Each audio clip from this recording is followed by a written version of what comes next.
Hammamiz vitr namozini o'qiymiz har kun. Shu vitr namozidan keyin Rasululloh sallallohu alayhi vasallamdan kelgan bir zikr bor. Rasululloh sallallohu alayhi vasallam doim vitr o'qisalar, shu zikrni aytardilar.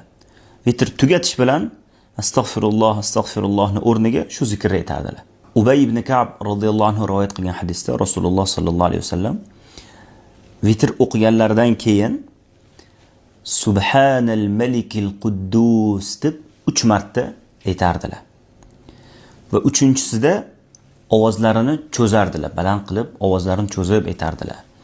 Ya'ni Subhanal malikil quddus, Subhanal malikil quddus, Subhanal malikil quddus deb ovozlarini cho'zib aytardilar.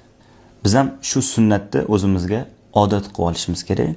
Rasululloh sallallohu alayhi vasallam yana bir sunnatlariga amal qilgan bo'lamiz.